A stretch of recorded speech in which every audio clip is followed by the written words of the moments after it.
The people of the world can be categorized into two different groups. There are those that need instructions fed to them, instructions fed to their brain so that they can survive.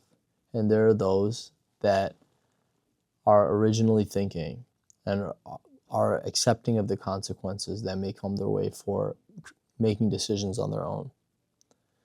And it seems that people are almost born with this.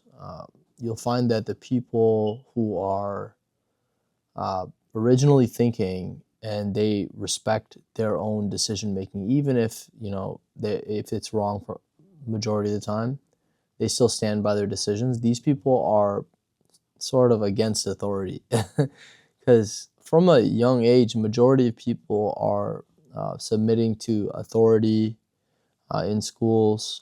They have consistently been told what to do from a youthful age, and once they get to the age range of being an adult, and now not as many people are telling them what to do, they are legitimately confused. I remember watching a scene in a movie with Rose Byrne. It was If I Had Legs, I'd Kick You. The movie is about a woman who has a child, and it's just her kind of like a depressing slice of life.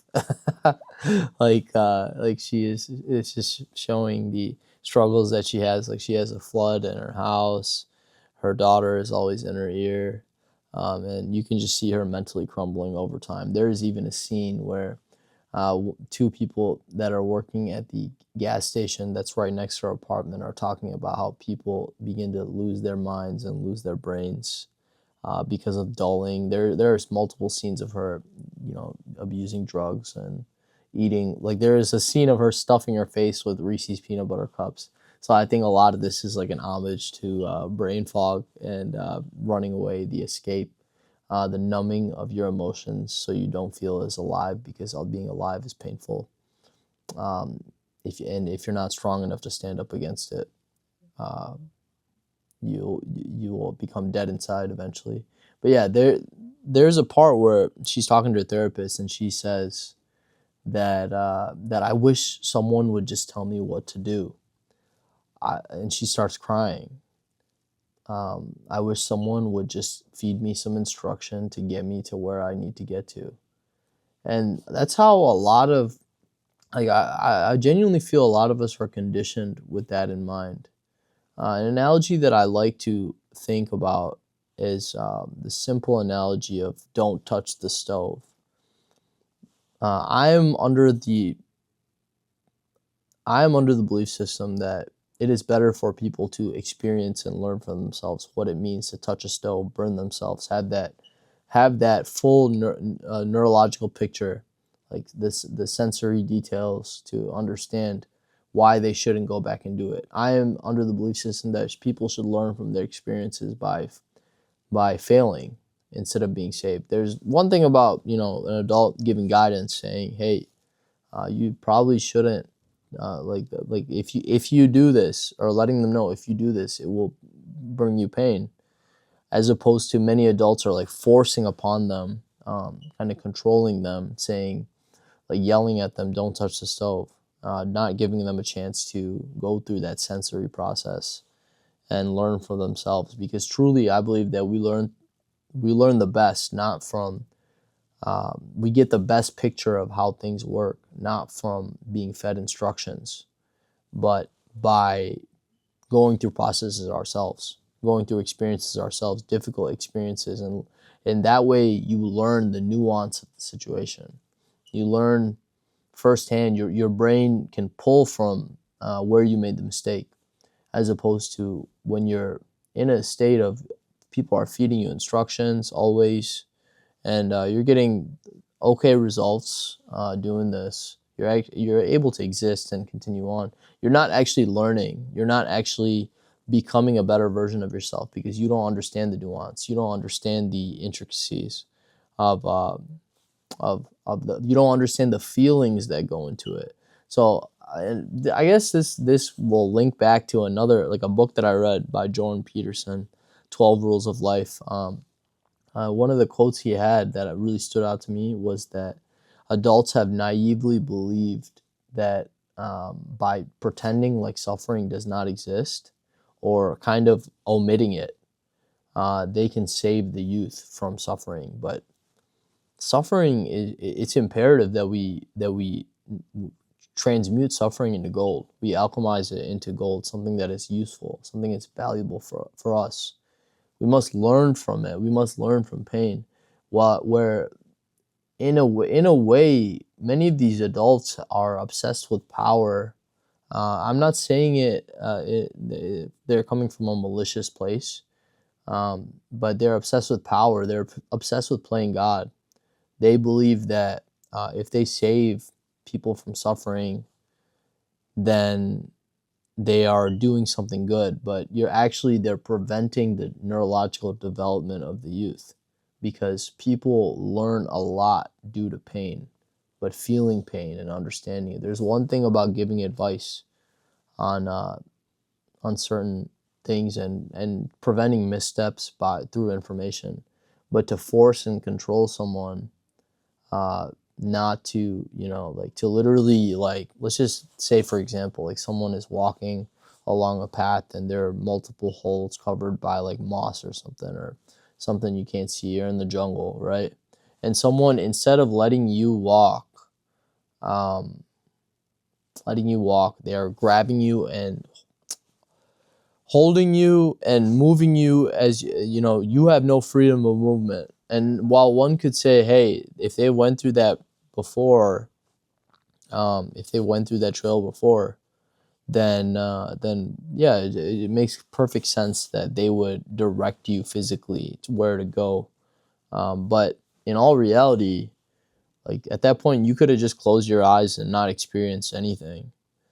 Sometimes it takes falling into the hole to realize what being in a hole feels like and why you want to learn and become more perceptive of where holes might be. Now you might start looking around. What are the signs for there being a hole? Like, are there some certain, like, deviations in the flooring? Is there certain type of moss nearby? Is it close to trees? Like, you're asking all these questions to not fall in the hole, because you know how fucking hard it is to get out of the hole. Yet, if some adult just, that's went through that themselves, and they were able to reap the rewards and benefits of learning from that pain, takes you and physically moves you, you're just a piece on the. You don't learn anything, you don't ask the questions, you don't grow. Now you can just navigate with ease, but you don't use your brain to problem solve or critically think, which is why a lot of adults, when they prevent their children from missteps and mishappenings, what they're doing is a very big disservice to the child. Instead of supporting them in the form of being there for them and being like, not an emotional sponge, but someone to uh, kind of relate to. Like, if you're having a conversation with your child, you can relate to how difficult it felt in those moments to fall in the hole, and try to get back out. And then you guys can both be like, oh, I actually had that, same realization that the holes are usually near this specific kind of tree. And then it's like an aha moment. But instead, most adults are under the belief system that if they just prevent the suffering for children, they are doing a service. But in fact, they are doing a huge disservice. They are playing God, by so even God doesn't allow us to sidestep suffering. God understands more than anyone that we need suffering to learn. We need suffering to use the gift that has been given to us. We need suffering to grow. So yeah, a lot, and due to this saving of suffering is why, yeah, it breaks the world into two different types of people. There are people that originally think, and when you originally think, if you are put into a new situation, you have the gift of thought and the power to adapt to the situation. You have now you understand that asking questions and learning from missteps is that is actually your where your expertise or your efficacy is born. Um, that's how you get certified in whatever field or whatever situation you're in.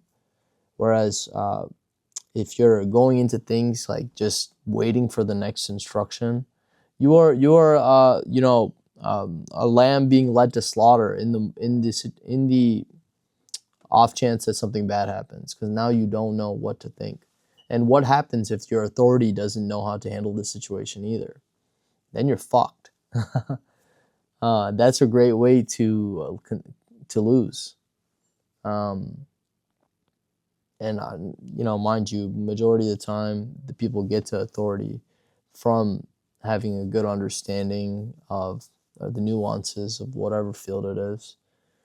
But to originally think it's a blessing. It's the usage of the gift that we have to creatively think, to ask questions, to gather data, to evaluate data, to understand better our situation, to even look at our initial version coming in compared to our learned version and how we got better. Like, it's absolutely fantastic that as humans we can do this.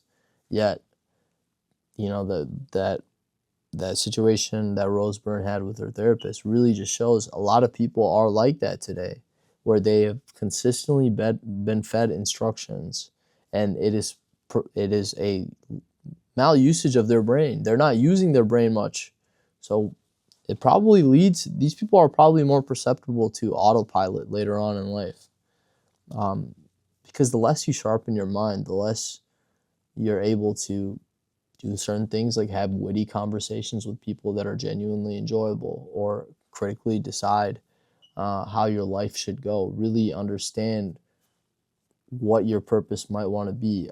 Instead, now you are put in a box, um, that what everyone else is telling you you are. Now that's what you are. That's what you're being led to believe that you are, and you don't have the psychological flexibility to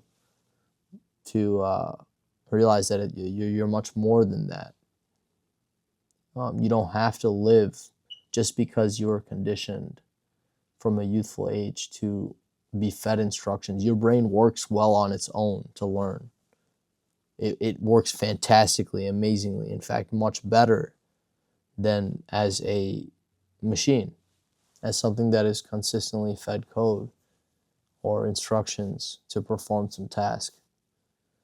So I think it's worth the consideration. A lot of this stuff is just when clarity strikes for me. It's not like I haven't thought about this in the past. It's just it's beautified theory. It's not something you can go apply tomorrow, but it's something to just think about. I just encourage people to think. I just encourage people to think and develop their own ideas, even if they're wrong, even if I'm wrong. Thinking and developing your own ideas, and developing your own sense of self, actually gives you a real sense of belonging, and you don't have to be performing for some seat in the hierarchy, because when you have your own sense of belonging, uh, others will understand that you belong as well eventually.